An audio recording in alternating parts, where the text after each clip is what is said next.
Alright, hello everybody. This video is going over the 1.2 multiple choice and FRQs in the Unit 1 booklet for AP Chemistry. Number 1 says the mass spec of the element Sb or antimony is most likely represented by which of the following? The first step is we're going to find the molar mass from the periodic table and identify that before we look at the mass specs. And the molar mass of antimony is 121.76 AMU or grams per mole. So remember, when you get a molar mass from the periodic table, that is the average of all of the isotopes. So if we look at A, the first mass spec, you can see there's only one isotope. So the molar mass would be exactly 122. So A would not be our answer. Then if we go down to C, we have three different isotopes with 124 being the most abundant. So we know by looking at this that the average atomic mass will be about 123, but you can go ahead and solve for average atomic mass by summing all of the atomic masses by their relative abundance. So I'll go ahead and do that for you real quick, just so you know how to get that if you are stuck. But just by looking at this, it looks like 124 is about 50%, 123 and 120 are about 25% each.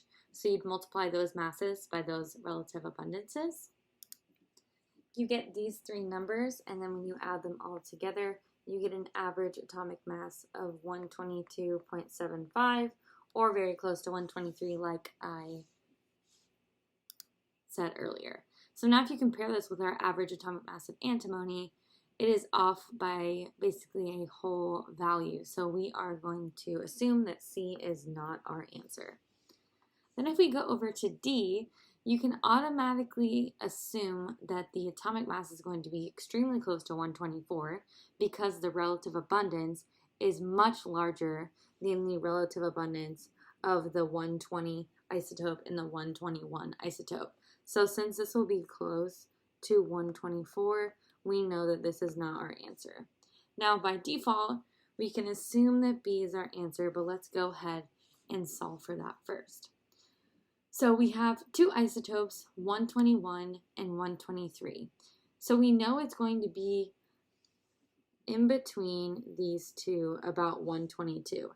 Now, since 121 isotope is just slightly more abundant, it's going to be slightly less than 122, which is lined up very well with our molar mass of antimony. So B would be our answer in this scenario. All right, so number 2 says which of the following elements has the mass spec represented opposite? Since we have 4 elements here, what I personally do is go through the periodic table and get the molar masses of each of my element options. And B has an atomic mass of 92.91. MO has an atomic mass of 95.95. Uranium has an atomic mass of 238.03. And CF does not have a molar mass listed on the periodic table, but we can assume that it is larger than 238, which is the last documented molar mass. So if we look at our mass spec, we can tell that the average atomic mass is going to be somewhere between 96 and 98, just looking at the relative abundance of all of our isotopes. Now, since we know it's going to be between 94 and 98 on the safe side, sorry about that, we know that A, C, and D are automatically canceled out. So just by looking up the molar masses of these 4 elements, you can already tell that B is going to be your choice for this question. All right, number 3 says the mass spectrum of a sample of a pure element is shown below.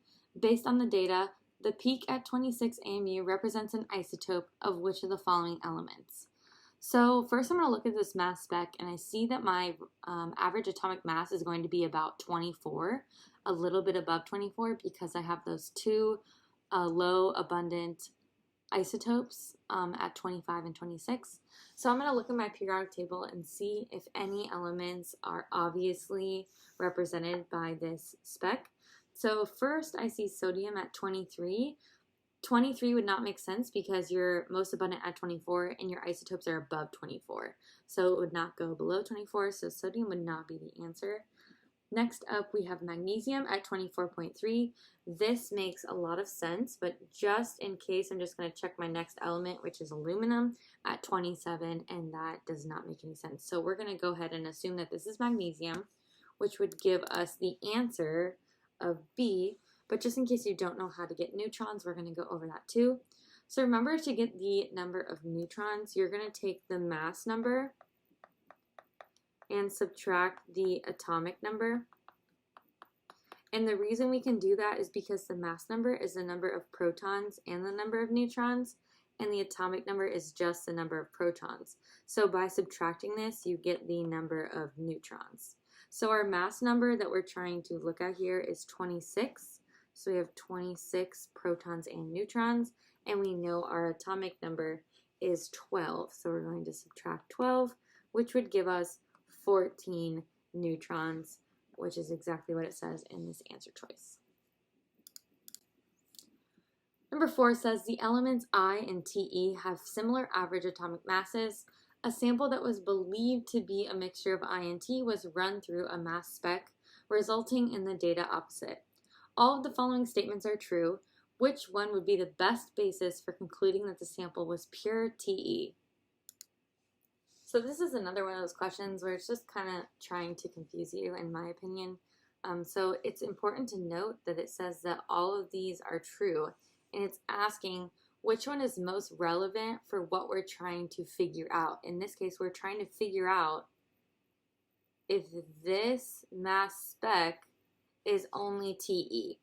So what we have to do is look at these options and see which one helps us figure out that this mass spec is only Te and not I. So A is talking about charge, which is electrons. This mass spec is dealing with protons and neutrons. So right off the bat, I cancel that out because that has nothing to do with the mass spec. B is saying that Te is more abundant than I in the universe. What this mass spec is just a sample, so that to me just does not apply. Then D, we're going to skip because C is the answer. D says I has a higher first ionization energy than T does. Now that is correct, but again, that doesn't tell us anything about this mass spec, so I can go ahead and cancel that out. So C says I consists of only one naturally occurring isotope with 74 neutrons, whereas Te has more than one isotope. So with that sentence, it's actually applying to a mass spec. The reason being is that if we have iodine with 74 neutrons, we know that its mass number is going to be the atomic number 53 plus the neutrons, which is 74, and that's going to give us a mass number of 127, which says that if iodine was in this sample, there would be a peak at 127. So this is the statement that best aligns with concluding that the sample was pure Te.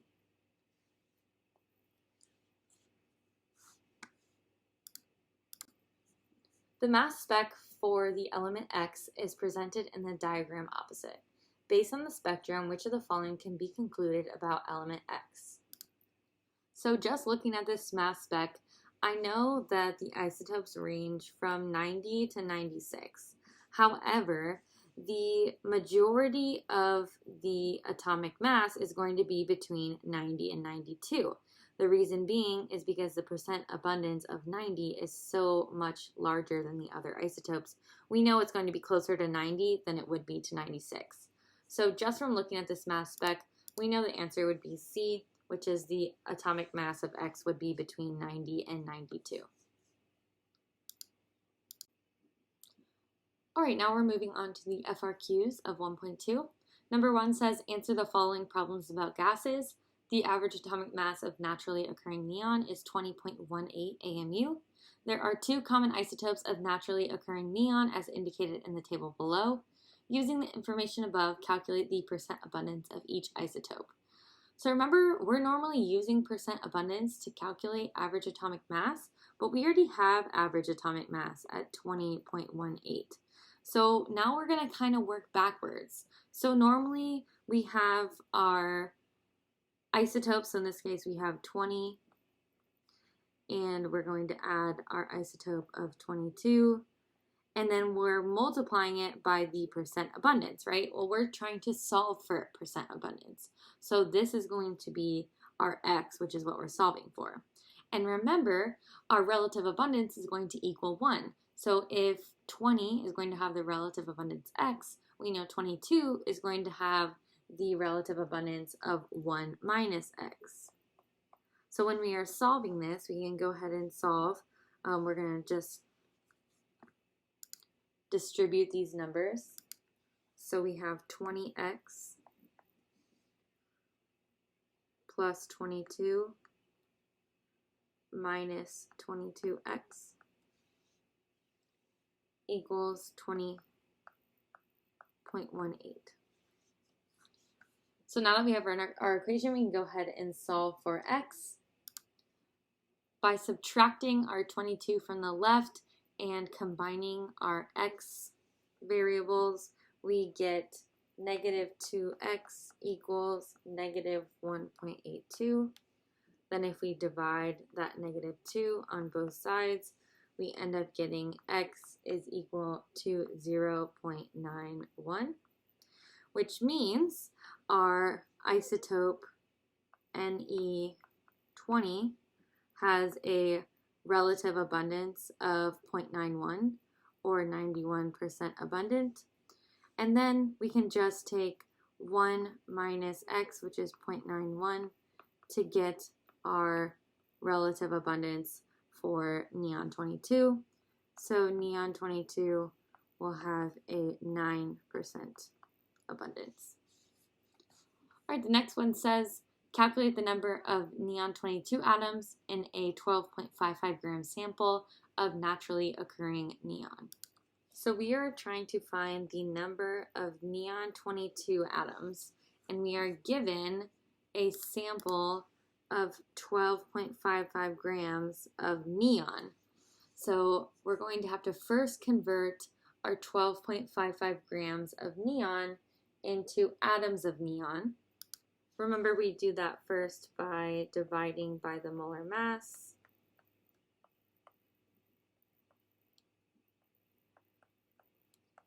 And then if we're trying to get to particles, we're going to be multiplying by Avogadro's number.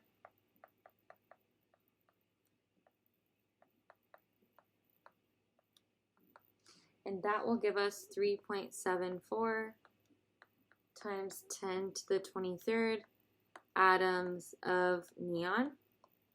Now this is atoms of neon, naturally occurring neon. We're trying to figure out the number of neon 22 atoms, which are the isotope. So what we can do is, now that we know the relative abundance of neon 22, we can simply multiply our number of atoms of neon in its entirety by the relative abundance of neon 22, which in this case is 0.09. And when we do that, we end up getting 0.3366 times 10 to the 23rd. We need to move this over 1, which subtracts 1 from our exponent. So our final answer would be 3.366 times 10 to the 22nd atoms of neon 22.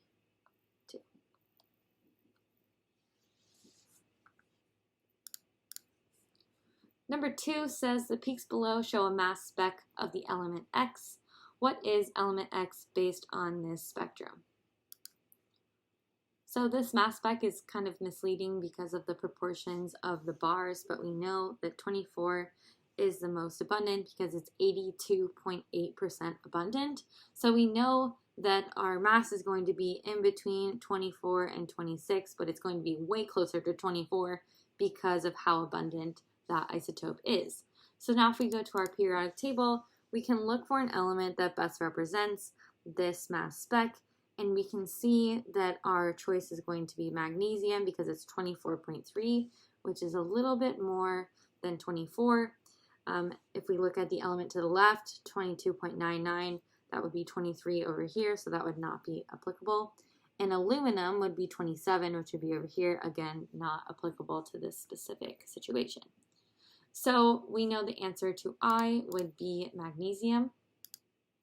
And we know the average atomic mass is on the periodic table, which is 24.3. But because we have the exact percent abundances from the mass spec, we can also solve for that by the sum of the isotopic mass times the relative abundance. So if we add all of these up, we're going to get 24.26 AMU, which is extremely similar to our average atomic mass on the periodic table. All right, number 3 says a new element with atomic number 116 was discovered in 2000. In 2012, it was named Livermorium, LV. Although LV is radioactive and short-lived, its chemical properties and reactivity should follow periodic table trends. Write the electron configuration for the valence electrons of LV in the ground state. So first, let's identify where LV is on the periodic table. It is in group 16, which is going to identify that we have 6 valence electrons. Now, if you wanted to originally write out the noble gas electron configuration for LV, I think that would be okay to do, and then just cancel out all of the energy levels that don't have the outermost electrons. However, we know that in this period, our valence electrons are going to be our 7s2 and our 7p4. So if you just wanted to write out 7s2 and 7p4, that would technically be the answer. However, if you didn't quite understand that and you wanted to write out the noble gas configuration and then just cancel out everything that wasn't in the outermost energy level, which is 7, you could do that. So let's just go through that real quick. So you would have Rn is our previous noble gas, then you'd have 7s2, then you'd have 5f14, 6d10, and 7p4. But as you can see, it's asking for our valence electrons. And since 5f is in a previous energy level, and so is 6d, these would have to be taken out of the electron configuration. The next one says, according to periodic properties, what would be the most likely formula for the product attained with LV reacting with H2? So if we draw the Lewis dot structure for LV, we know LV has 6 valence electrons. We can see that LV would create 2 lone pairs and have 2 unbonded electrons. Now, if we have hydrogens available to react with LV, we would know that you would need 2 hydrogens to fill in these 2 unbonded electrons. This is very similar to oxygen, which is in the same group of 16. Oxygen has 2 lone pairs and 2 unbonded electrons, so it takes on 2 hydrogen atoms, which is why we have water, H2O. So if we were writing out our formula for LV, it would end up being LVH2, or you could have written it as H2LV. All right, C says the first ionization energy of polonium is 812 kilojoules per mole. Is the first ionization energy of LV expected to be greater than, less than, or equal to that of PO? Justify your answers in terms of Coulomb's law. So Coulomb's law states that the force is proportional to the masses of the particles over the squared distance. So what this means is as distance increases, force is going to decrease. So if we look at our 2 elements that we are looking into here, PO and LV, you can see that PO is going to have less energy levels or less electrons than LV. That means that the valence electrons in LV are at a greater distance from the nucleus than the valence electrons in PO. That means that from Coulomb's law, we know that the attractive force between the valence electrons and the nucleus are going to decrease as distance increases. And then the final part of the FRQs shown below is a hypothetical mass spec for a sample of LV containing 10 atoms. Using information in the graph, determine the average atomic mass of LV in the sample to 4 sig figs. So remember, to get average atomic mass, we are taking our atomic mass and multiplying it by the relative abundance, and then we are going to add them all together. So our first atomic mass here, or isotope, is 291.2, and we can see that it is at 2 of the 10 atoms, or 0.02 relative abundance. Then our next one is 292.2, and it is at 3, so we know that the relative abundance would be 0.3. And then our final one, 293.2, has a relative abundance of 5, or 0.5. So if we add all of those together, we end up getting an average atomic mass of 292.5 AMU. Okay, I hope that helped everybody. If you need any more assistance on 1.2, please contact me privately, and I am more than happy to help you. Have a great day.